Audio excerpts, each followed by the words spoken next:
주택의 동선 계획에 대한 설명으로 옳지 않은 것은 가사노동의 동선은 가능한 남측에 위치시킵니다. 가사노동은 빨래를 넣는다거나 음식을 한다거나 이럴 때 햇빛의 영향을 좀 받는 것들은 남측으로 위치하는 것이 유리하고요. 사용 빈도가 높은 공간은 동선을 길게 처리하라는 것은 아니죠. 짧게 바로 갈 수 있도록 해야지 돌아가지 않도록 해야 됩니다. 동선이 교차하는 곳은 공간적 두께를 크게 한다인데요. 예를 들어서 어떤 길과 길이 만나는 곳이 복도가 되잖아요. 그런데 이것을 좀 많이 쓰는 곳, 그런 곳들은 좀 폭을 넓게 해주는 것이 유리합니다. 개인, 사회, 가사노동권 등의 동선은 상호간 분리합니다. 개인적인 공간, 침실과 또는 아이들이 노는 놀이방 또는 거실 이런 것들하고는 분리를 해주는 것이 유리하다입니다. 4번이 정답이라는 건 아니고 유리하다는 겁니다. 실내 기본 요소 중 천장에 대한 설명으로 옳은 것은 천장은 바닥과 함께 실내 공간을 구성하는 수평적 요소가 되겠죠. 이렇게 봤을 때 수직적 요소는 벽이나 기둥 같은 것들이고 천장이나 바닥은 수평적 요소에 속합니다. 바닥이나 벽에 비해 접촉 빈도가 높대요. 우리 보통 사람이 이렇게 앉아있거나 써있으면 바닥이나 벽을 접촉하지 천장을 많이 접촉하진 않아요. 천장을 낮추면 친근하고 아늑한 공간이 됩니다. 층고가 낮으면 좀 친근하고 아늑하고요. 좀 높은 공간, 예를 들어서 강의실이나 강당 이런 데는 확대감을 줄 수 있는 특징을 가지고 있죠. 3번이 맞는 답이었고, 바닥은 시대와 양식에 의해 변화가 현저한데 천장은 매우 고정적이다. 이거는 반대로 이야기한 것 같은데 천장은 이렇게 도움 천장을 한다거나 우물 천장을 한다거나 이렇게 다양하게 변화를 줄 수 있어요. 그런데 바닥을 이렇게 볼록하게 한다거나 오목하게 하는 것은 좀 불가능해서 바닥은 변화가 많지 않습니다. 상점의 디스플레이 기법으로 VMD의 구성 요소에 속하지 않는 것은 VMD는 비주얼 머천다이징이고요. 상품 정책과 다양한 전략 상품 또는 타깃으로 하는 상품을 매장에서의 시각적으로 제안과 연동시키는 겁니다. 매장에서 이것을 주로 내가 팔려고 한다. 그것을 보여주는 방식인데요. 비주얼 프레젠테이션과 아이템 프레젠테이션과 포인트 오브 셀 요 세 가지 VP, IP, PP 요 세 가지로 구성되어 있습니다. SP는 속하지 않습니다. 규칙적인 요소들의 반복으로 키워드고요. 운동 감각 하면은 리듬입니다. 규칙적인 요소의 반복입니다. 동그라미들이 땡글땡글땡글 이렇게 있으면 뭔가 리듬감이 느껴지는 그런 거고 마치 이것이 퐁퐁퐁 튀는 것처럼 운동 감각을 느껴주는 것이 리듬에 속합니다. 다음 중 실내 공간에서 가장 중요한 건 뭐냐면 인체에 대해서 이 공간이 너무 높거나 여러 가지 안 맞으면 안 되기 때문에 제일 중요한 건 인체 스케일 되겠습니다. 다음 중 공간의 차단적 분할을 위해 사용하는 재료가 아닌 것은 완전히 차단을 한다는 건데 조명은 차단보다는 심리적인 분할입니다. 어느 한 공간이 되게 밝고 한 공간이 어두우면 마치 다른 공간처럼 느껴지는 심리적 분할이지 실제로 막아주는 분할은 될 수 없습니다. 그래서 2번이 심리적 분할이었고요. 커튼은 쳤다가 치웠다가 할 수 있지만 커튼을 쳤을 때 공간이 실제로 차단이 되고요. 벽체 둘 다 벽을 세웠을 때는 이 실과 저 실이 달라지는 현상을 보여주게 됩니다. 단독주택의 현관에 대한 설명으로 옳지 않은 것은 복도나 계단실 같은 연결 통로에 근접시키면 유리합니다. 들어오자마자 바로 계단을 타고 올라가면 좀 유리하고요. 거실이나 침실 등의 내부와 직접 접하면 안 되겠죠. 손님이 바로 내 침실을 지나간다거나 하면 좋지 않습니다. 현관의 위치는 도로와의 관계, 대지 형태 등에 의해서 결정이 되고 있고요. 바닥 마감재로는 물에 강한 석재나 타일, 인조석 등이 바람직하지요. 블라인드에 대한 설명으로 옳지 않은 것은을 물어봤네요. 롤 블라인드는 다른 말로 쉐이드라고도 부릅니다. 베네시안 블라인드는 수평형 블라인드의 다른 말이고요. 로만 블라인드는 날개의 각도로 채광량을 조절하는 것은 아니고요. 날개의 각도로 조절하는 건 베네시안 블라인드입니다. 로만 쉐이드라는 게 있어요. 이렇게 끈을 당기면 주름이 지면서 올라가는 아이입니다. 그래서 각도로 채광 조절을 하는 것은 아닙니다. 먼셀 기호에 OIR 그리고 7, 이의 의미는 무엇인가요? 라고 물어봤습니다. 우리 그 색상은 1부터 1, 2, 3, 4, 5, 6, 7, 8, 9, 10, 10개로 구분이 돼 있어요. 그래서 5는 중심색이라는 번호고요. 옐로우 레드는 옐로우와 레드를 합친 주황에 대한 설명이었습니다. 그리고 순서가 색상, 명도, 채도의 순서로 표현되어 있어요. OIR이 색상, 7이 명도, 2가 채도예요. 정답은 4번에 해당됩니다.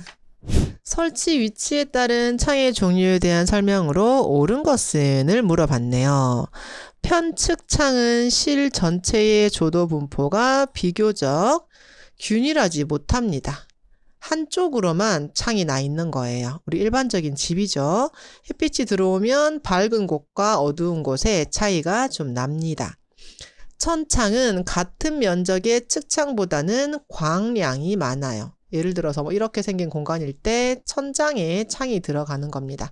그래서 빛이 측창보다는 더 많이 들어옵니다.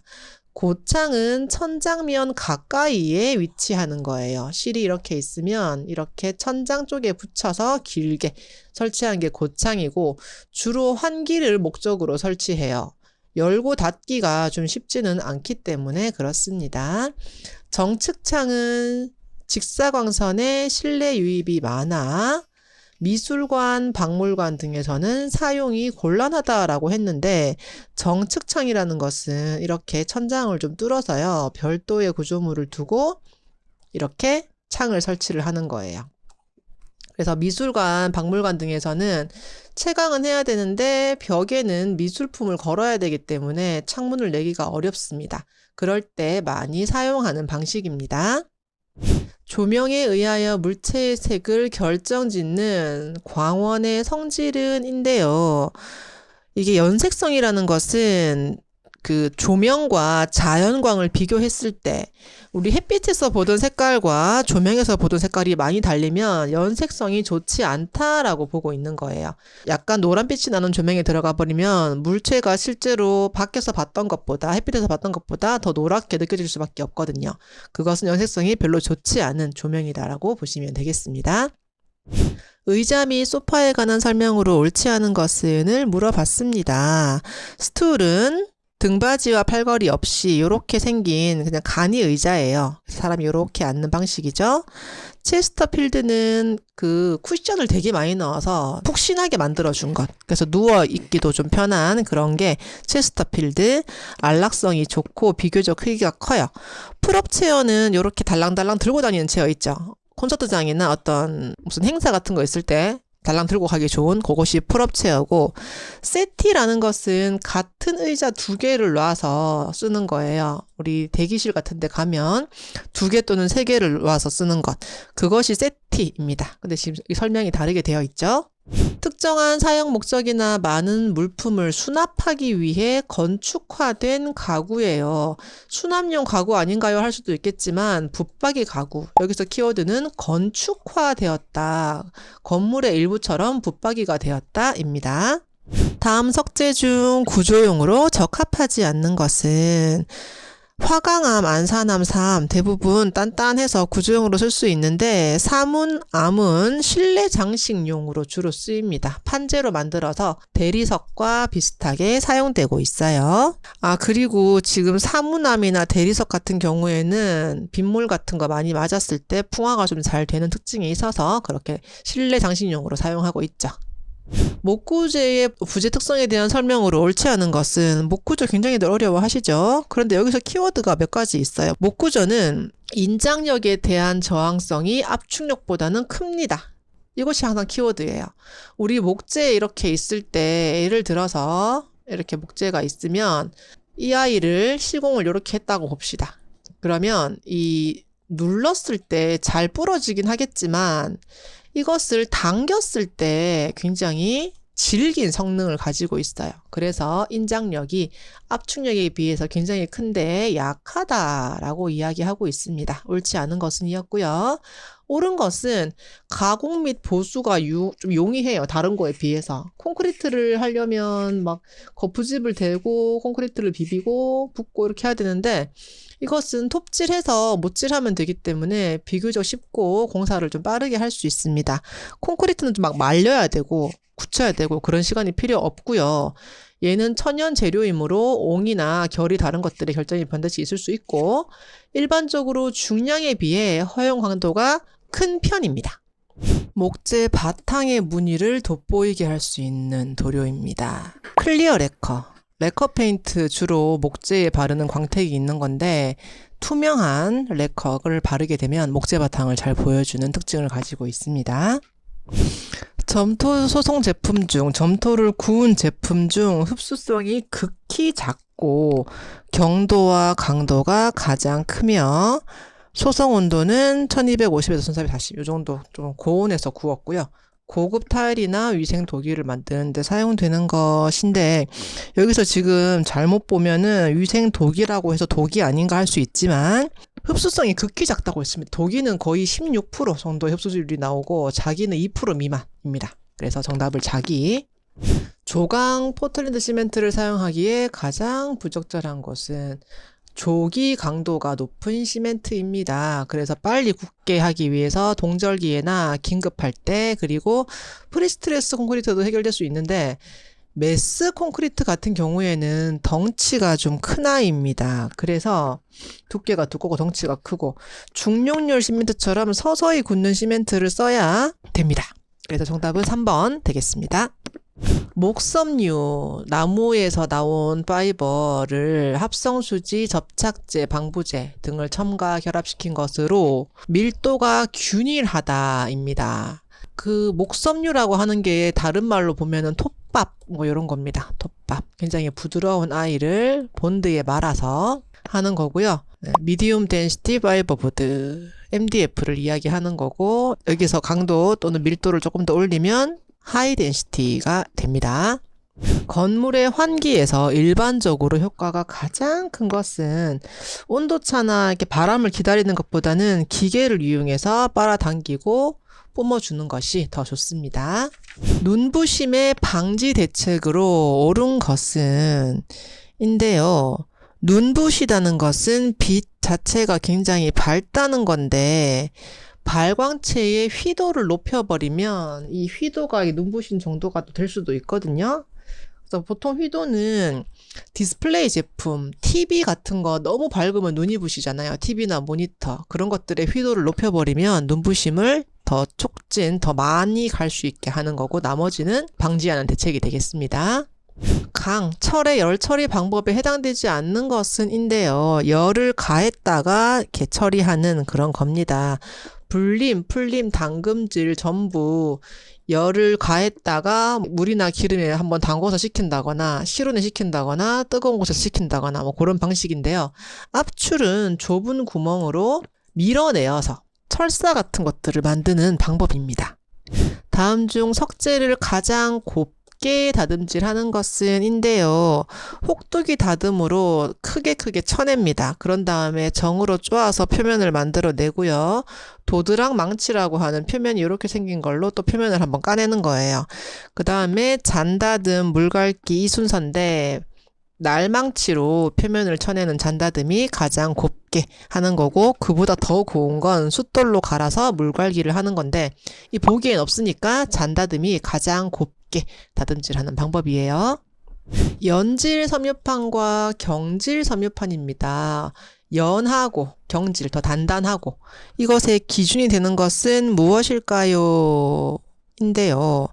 섬유판은 톱밥이나 대패밥 같은 것들을 만드는 그런 거고 톱밥이나 대패밥 등을 본드를 말아서 압력을 가해서 성형하는 방식입니다. 그래서 MDF 같은 거를 만들 때 쓰겠죠. 그래서 미디움 덴시티가 MDF 그리고 하이 덴시티가 HDF가 됩니다. 그래서 덴시티, 밀도의 차이로 구분을 하고 있습니다. 다음 중 열 가소성 수지에 해당되지 않는 것은을 물어봤습니다. 열 가소성은 열을 받으면 이렇게 흐물흐물해지는 거예요. 일반 비닐 같은 거죠. 그리고 아크릴도요, 우리가 열 받으면 흐물흐물해지기 때문에 열로 커팅을 하는 방식을 쓰고 있습니다. 폴리에틸렌은 PE 되겠고요. 우리 페트병 같은 경우에 그 뚜껑이나 몸통은 열을 받으면 이렇게 우글우글하게 되잖아요. 그래서 열 가소성 수지에 해당됩니다. 폴리에스테르는 FRP판을 만드는 IE입니다. 우리 물탱크 이렇게 옥상에 올라가 있는데 굉장히 뜨겁잖아요. 그런데 열을 받았을 때 흐물흐물해져 버리면 이 물을 담아둘 수가 없습니다. 그래서 열을 받으면 단단해지는 열 경화성 수지에 속하는 것이 폴리에스테르 수지입니다. 주택에서 거실에 식사 공간을 부족시켰대요. 리빙 플러스 다이닝형이 되겠습니다. 부엌을 분리했기 때문에 K는 같이 들어갈 수 없겠죠. 광원을 넓은 면적의 벽면에 매입하여 비스타적인 효과를 낼 수 있으며, 비스타는 어떤 창문을 통해서 보이는 배경 뭐 이런 것들인데, 이렇게 불투명한 판에 조명을 이렇게 심어두는 거예요. 그리고 이 판 자체에 그림이 프린트되어 있거나 어떤 배경이 프린트되어 있다면 마치 창문에서 빛이 많이 나오는 것처럼 볼 수 있습니다. 그래서 창문에서 빛이 많이 나오는 효과, 광창 조명에 대한 설명이었습니다. 자, 생활에 적합한 건축을 위해 인체와 관련된 모듈의 사용에 있어서 단순한 길이의 배수보다는 1대 1.618이라는 비율을 사용하자고 한 사람은 르꼬르비지에입니다. 결로 방지 대책과 가장 관계가 먼 것은입니다.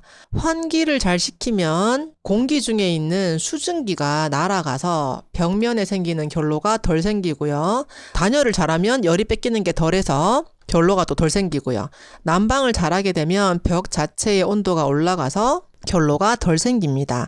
방수도 되게 잘하면 좋겠지만 결로 방지와는 크게 상관이 없습니다. 일조의 확보, 햇볕을 확보하는 것 관련되어 공동주택의 인동 간격 결정과 가장 관계가 깊은 것은인데요. 인동 간격은 101동과 102동 사이에 이 거리예요. 6m가 최소인데 제가 너무 좁게 그렸네요. 훨씬 더 멀죠, 실제로는. 뭐 20m 이렇게 됩니다. 이때는 동지에 빛이 4시간 이상 들어올 수 있을 만큼 멀리 띄워줘야 돼요. 그래서 가장 관계가 깊은 것은 동지입니다.